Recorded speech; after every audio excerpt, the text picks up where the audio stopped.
पूछ सकते हैं। ओम शांति दीदी, आपने बहुत अच्छी मुरली पढ़ी।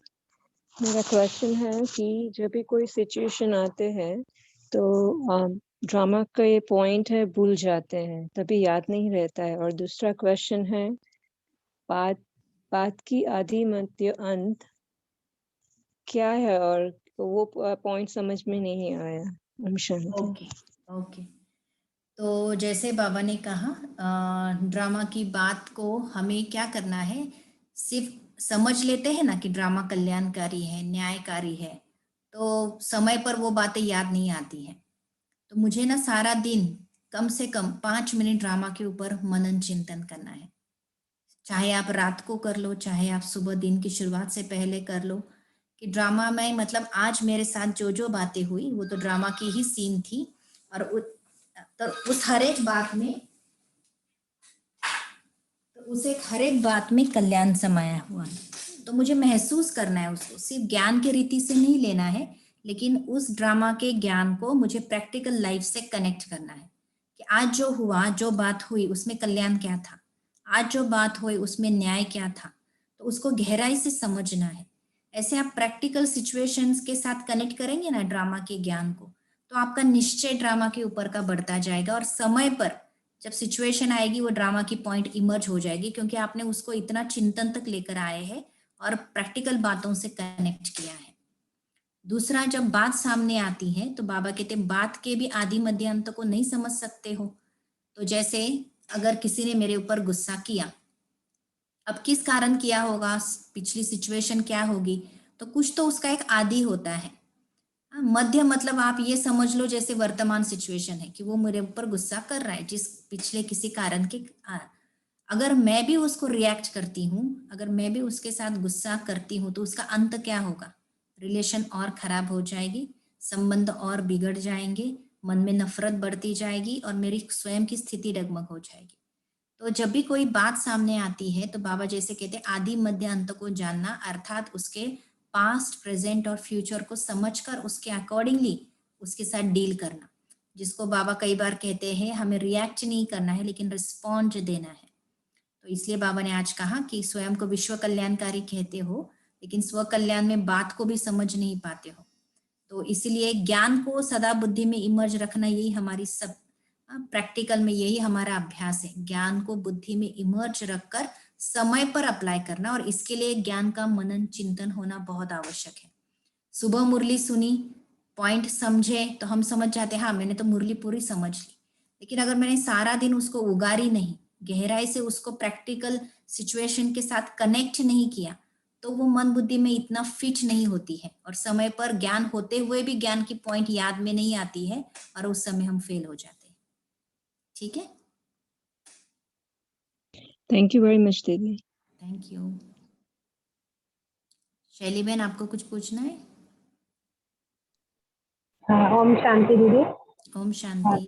जी, मेरा एक क्वेश्चन है कि जैसे बाबा बोलते हैं ना कि ड्रामा कल्याणकारी है, ड्रामा का हर सीन कल्याणकारी है, तो अगर बाय द वे हमसे कोई कुछ नेगेटिव हो रहा है, कुछ कोई गलत कर रहा है, तो क्या उस स्थिति में भी हमें ड्रामा कल्याण करेगी तो हमें एक्शन लेना चाहिए नहीं उसके अभी? अच्छा, अगर हमसे गलत कर्म हो रहे तब? जी नहीं, मतलब कोई हमारे साथ अगर कोई कर रहा है। हाँ हाँ हाँ, तो उस समय कल्याणकारी कैसे हैं, ऐसे? जी, तो तो अगर उसके अगेंस्ट सॉरी, तो उसके अगेंस्ट में एक्शन, कुछ लॉ एंड ऑर्डर जो भी है एक्शन लेना चाहिए उसके अगेंस्ट, या छोड़ देना चाहिए? देखो, हमारे साथ जो कुछ भी होता है ना सारे दिन में, तो उसमें कहीं ना कहीं हमारे कार्मिक अकाउंट भी कनेक्टेड है। तो अगर सामने से मुझे मेरे ऊपर कोई ठीक से मेरे साथ व्यवहार नहीं करता है या कुछ गलत कहता है या करता है, तो उस समय कल्याण ये देखना है कि इस आत्मा को मैंने किसी न किसी जन्म में कुछ ना कुछ प्रकार से दुख दिया है, और ये आत्मा उसको शायद पता भी नहीं है कि वो मुझे उस चीज का बदला या उस चीज का रिटर्न करने के लिए आ रही है। तो मुझे कल्याण ये देखना है कि ये जब मुझे रिटर्न दे रहा है दुख का, मेरे पास ज्ञान है, ज्ञान की शक्ति है, बाबा की मदद है, तो मैं इस बात को बहुत हल्के रूप से लेंगी। लेकिन मैंने जब इस आत्मा को जिस जन्म में दुख दिया था, उस बेचारे के पास तब तो ज्ञान भी नहीं था, उसने उस दर्द को महसूस किया है, तो मुझे उसके पास उसको देखते समय रहम दिल बनकर देखना है कि ये मुझे कर्म का रिटर्न देने आया है अनजानवश, लेकिन मेरे पास ज्ञान है, ज्ञान की शक्ति है, तो मुझे उस आत्मा के ऊपर गुस्सा नहीं आएगा, लेकिन रहम आएगा कि ये आत्मा अनजाने में ये सब कुछ कर रही है, तो बाबा इसको माफ कर दो। और आप जितना हल्के रूप से रहमदिल होकर उस आत्मा की तरफ देखेंगे, तो आपका हिसाब किताब जल्दी चुकता हो जाएगा और आपकी स्थिति भी हलचल में नहीं आएगी, अचल बन के रहेगी। ठीक है, तो ड्रामा का कल्याण अर्थात अगर बुरा भी हो रहा है तभी उसमें कल्याण है। कई बार ऐसे होता है किसी का एक्सीडेंट हो जाता है, बहुत यंग था, अच्छा था, घर की बहुत उम्मीदें थी उस आत्मा के साथ, और उसने अचानक शरीर छोड़ दिया, एक्सीडेंट हो गया, तो हम कहते हैं इसमें क्या कल्याण हुआ। हमें नहीं पता है उस एक्सीडेंट के सीन का कनेक्शन पिछले किस जन्मों में उस आत्मा जिसने एक्सीडेंट करवाया उसके साथ क्या था और किस प्रकार का था। और हमें ये भी नहीं पता था, नहीं होता है कि शायद उस आत्मा का वर्तमान के आत्माओं के साथ हिसाब किताब पूरा हो चुका है, अब इस आत्मा को पार्ट चेंज करना है। अब पार्ट चेंज करना है तो शरीर छोड़ने के लिए कुछ तो बहाना बनेगा ना, तो चाहे एक्सीडेंट हो, चाहे हार्ट फेल हो, चाहे कुछ भी हो। तो इस प्रकार से ड्रामा में जो सीन होती है ना, हम तो एक रूप से उसको देखते हैं, सामने के रूप से, लेकिन ड्रामा के राज इतने कनेक्टेड है एक दूसरे के साथ। मुझे बस इतना ही निश्चय रखना है कि इस बात में भी कल्याण है, दैट्स इट। मुझे बहुत गहराई में जाने की जरूरत भी नहीं है, जस्ट ट्रस्ट इट, इसको ही निश्चय कहा जाता है। निश्चय 100% कि जो हो रहा है कल्याणकारी ही है, मुझे नजर आए ना आए वो बात की बात है। ठीक है, अच्छा, किसी ने चैट विंडो पर डाला है। हाँ जी, ओम शांति दीदी। यहाँ बाबा ने कहा कि 4 प्रकार के निश्चय चाहिए, राइट? बाप में, आप में, ड्रामा में और ब्राह्मण परिवार में। लेकिन जब हम लौकिक परिवार में रहते हैं तो सभी अज्ञानी के साथ रहते हैं, कोई एक ही हम ज्ञान में चल रहे हैं। तो सब तरह से, सब तरीके से, सब स्टाइल से, डिफरेंट परिस्थिति में सब तरीके के आते हैं। तो उसमें फिर अभी ब्राह्मण परिवार में कहते हैं, तो अभी परिवार में तो फिर कभी हम करना भी चाहते हैं तो भी फिर नहीं कर पाते हैं इतना ज्ञान का स्टडी या ज्ञान का मनन चिंतन, या तो बाबा को याद करने नहीं बैठ पाते, भट्टी नहीं कर पाते, और क्योंकि उसके ऊपर भी बहुत ऑब्जेक्शन लेते हैं, तो उसमें फिर क्या करें? अच्छा, तो आप पुरुषार्थ करना चाहते हैं लेकिन घर का वातावरण या परिस्थिति आपको पुरुषार्थ नहीं करने दे रही, राइट? हाँ जी दीदी, यस। और फिर उसके ऊपर से फिर झगड़े होते हैं बहुत। अच्छा, हमेशा एक बात याद रखना, पुरुषार्थ ये बहुत गुप्त चीज है। पुरुषार्थ प्रत्यक्ष नहीं होता है। जैसे मैं किताब लेकर घंटों बैठी हूँ, इसका मतलब ये नहीं कि मैं स्टडी कर रही हूँ। पुरुषार्थ ये है कि समझो मैंने आधा घंटा ही बाबा की मुरली सुनी, लेकिन पूरे एकाग्रता से सुनी, पूरे जिगर से, प्यार से सुनी, और सारा दिन किसी मैं कर्म कुछ भी कर रही हूँ, चाहे खाना बना रही हूँ, चाहे कपड़े धो रही हूँ, चाहे और कोई काम कर रही हूँ, लेकिन उस समय देखो कर्म तो लोगों को क्या दिखाई देने वाला है, मैं हाथों से या शरीर द्वारा क्या कर्म कर रही हूँ, लेकिन लोगों को ये नहीं दिखाई दे रहा कि अंदर की मेरी स्टेज क्या है। मैं सिर्फ काम करना है इसलिए काम करते जा रही हूँ, या फिर काम कर भी रही हूँ, बाबा कहते हैं ना, हथ काटे दिल याद है, हाथों से काम कर रही हूँ लेकिन फिर अंदर ही अंदर मैं बाबा के किसी स्वमान का अभ्यास कर रही हूँ, या बाबा के साथ दिल ही दिल में मीठी मीठी बातें कर रही हूँ, या मैं ज्ञान चर्चा कर रही हूँ, या ज्ञान का चिंतन कर रही हूँ, ये पुरुषार्थ है। तो आप ये नहीं समझना कि मैं बाहर से कुछ करूँ, क्लासेस सुनूं या बहुत कुछ पढ़ूं या फिर घंटों बाबा की याद में बैठी रहूं, ये पुरुषार्थ नहीं। पुरुषार्थ बहुत सूक्ष्म चीज है और गुप्त चीज है। तो आप जो कुछ भी कर रहे हो, हमें किसी को डिस्टर्ब भी नहीं करना है, किसी की स्टेज को डगमग नहीं करना है हमें, लेकिन हम जो बाबा से सुनते हैं, समझते, जैसे अभी आपने अव्यक्त मुरली सुनी, तो आपको मुख्य बातें तो ध्यान पे आ गई कि मुझे 4 प्रकार के निश्चय को चेक करना है। तो आप काम कुछ भी करो अभी, इसके बाद चाहे बर्तन मांज रहे हो, अंदर ही अंदर चेक करो, मुझे ड्रामा पर पूरा निश्चय है कि ये आत्माएं मेरे संबंध संपर्क में आई है, क्यों आई है, क्योंकि मेरा इनके साथ कार्मिक अकाउंट है, तो ठीक है, आई है ना, अच्छी बात है, इसमें भी कल्याण है। तो इस प्रकार से ज्ञान जो सुना उसको प्रैक्टिकल कनेक्ट करते चलो और खुद को हल्का करते चलो। तो ये हमारा पुरुषार्थ है कि स्थिति हमारी लाइट रहे, एकदम खुशहाल रहे, निश्चिंत रहे, और हम दिल शिकस्त ना हो किसी भी बात में, ठीक है ना। तो पुरुषार्थ खूब एक और करना। क्वेश्चन दीदी, हाँ जी।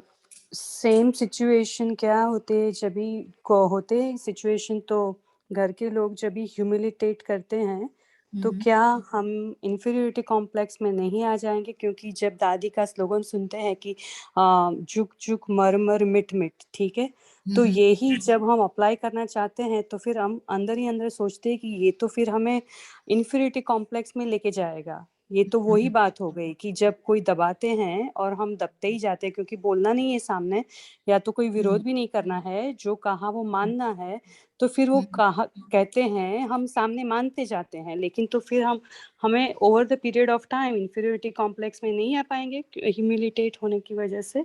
राइट। अभी क्या करना है, झुक झुक मर मर सिक सिक, इसका अर्थ समझना है हमें। झुकना कहाँ है, मरना कहाँ है और सीखना क्या है। हमें जो भी बातें हमारे श्रीमत के विपरीत है, लाइक कोई हमें ऐसी कोई खराब चीज करने के लिए बोल रहा है जो मेरे इथिक्स में नहीं बैठती है या इसमें नहीं करती, तो मुझे वहां पर झुकना नहीं है। हाँ, जहां हम राइट है, मतलब एक देखो, एक होता है श्रीमत अनुसार झुकना और एक होता है अपने आप को सिद्ध करने के लिए कुछ करना।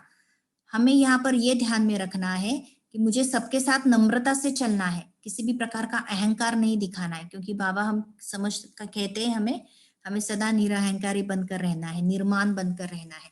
तो ईगो वश मेरा किसी के साथ कोई टकराव ना हो।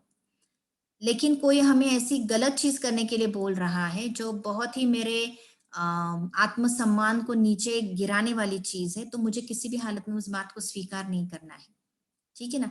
तो इसलिए, और दूसरी बात, जब कोई कुछ गलत कह रहा है और मुझे रिएक्ट नहीं करना है, बाबा ने कहा सहन करना है, लेकिन सहनशीलता का अर्थ ये नहीं कि हम सप्रेस हो जाए। सहनशीलता अर्थात ज्ञान सहित उस बात को हजम करना, कि चलो ये अनजान है, इसको पता नहीं ये क्यों कह रहा है, किस लिए कह रहा है, मेरे कार्मिक अकाउंटवश कुछ कह रहा होगा, मैं लेट गो कर देती हूँ, एक कान से सुनती हूँ दूसरे कान से निकाल देती हूँ। ये ज्ञान खुद को समझाकर उस बात को छोड़ देना, इसको कहते सहन करना। लेकिन मैं उस बात को पकड़ भी रही हूँ, उसने ऐसा कहा, इसलिए कहा, ये किया वो किया, अंदर दर्द भी फील कर रही हूँ और ऊपर ऊपर से कह रही हूँ कि मैंने छोड़ दिया, लेकिन अंदर में बात को पकड़ के रखा, तो उसको सहनशीलता नहीं कहेंगे। वो आपके लिए प्रॉब्लम क्रिएट करेगा, आपके मॉरल को डाउन करेगा और आपको इंफीरियरिटी कॉम्प्लेक्स में ले आएगा। तो हमेशा ये याद रखो, भगवान मुझे किस नजर से देख रहा है। भगवान की नजर में नजर से अगर हम खुद को देखेंगे तो हमें इंफीरियरिटी कॉम्प्लेक्स कभी नहीं आएगा। बाबा हमें बहुत ऊंची नजर से देखता है, हमारे संपूर्ण स्वरूप को देखता है।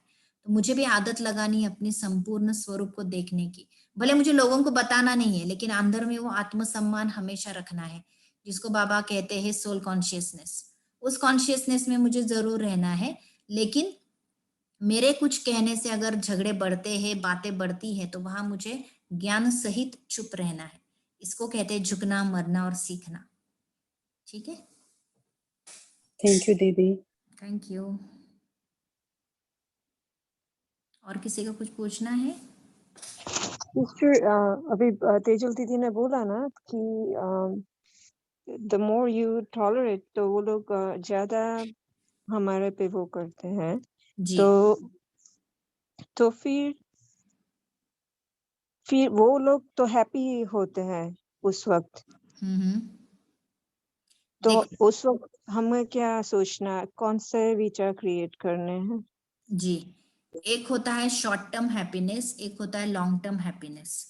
जो गलत बातें करके अगर हम चुप रह रहे हैं तो समझ रहे हैं ये तो कमजोर है, ये तो कुछ रिएक्ट नहीं कर सकती, मैं ही सत्य हूँ, और इस बात के कारण शॉर्ट टर्म हैप्पीनेस में है, तो हमें तो ऊपर से अच्छे से पता है ये टेम्पररी हैप्पीनेस है। ये जैसे विकारी हैप्पीनेस कहेंगे इसको। उनको पता नहीं कि ये हैप्पीनेस ज्यादा देर तक, ये खुशी ज्यादा देर तक उनके साथ नहीं रहने वाली है। लेकिन उस समय ज्ञान अप्लाई करने से मुझ आत्मा को जो खुशी होती है कि मैंने रिएक्ट नहीं किया, मैंने उल्टा जवाब नहीं दिया, मैंने बाबा की श्रीमत को माना, मैंने सहन किया, तो मुझे जो अंदर से खुशी हो रही ना, वो मेरे एक अच्छे संस्कार को डेवलप कर रही है। तो मेरी जो खुशी होगी वो लॉन्ग टर्म की होगी, जो शायद बाहर उनको दिखाई भी नहीं देगी। तो इसीलिए हम है ना ज्ञानी हैं, तो हर बात को ज्ञान की दृष्टि से देखेंगे, तो ऊपर ऊपर से वो कितना भी खुश हो, लेकिन वो ज्यादा समय तक खुश नहीं रह पाएंगे। और हम ऊपर से खुश दिखाई न भी दे रहे, ऊपर से तो हम शांत बैठे हैं, लेकिन अंदर से मुझे पता है कि जीत मेरी हुई है, क्योंकि मैंने बाबा की श्रीमत को माना है, उसको फॉलो किया है, तो हमारी खुशी लॉन्ग टर्म की है। अगर ये अंडरस्टैंडिंग मेरे बीच में है तो हम ये बातें मेरे लिए ज्यादा मायने नहीं करती कि वो कितना खुश हो गया और मैं कितना ये हो गई। ठीक है जी ठीक है।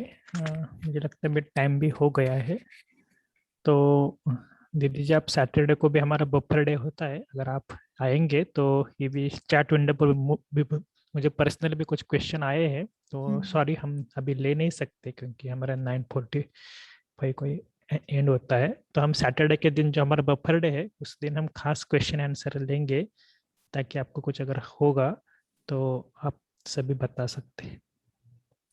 Okay, thank you and good night to all. ओम शांति।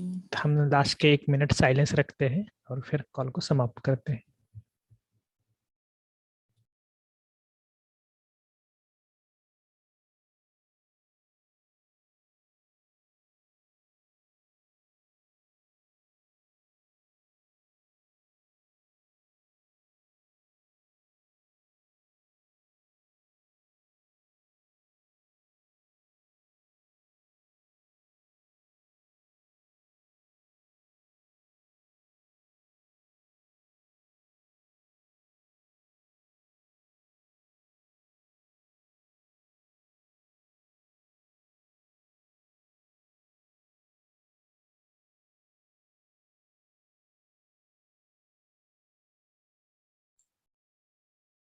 ठीक है, तो हम फिर से कल मिलेंगे। ओम शांति। Thank you.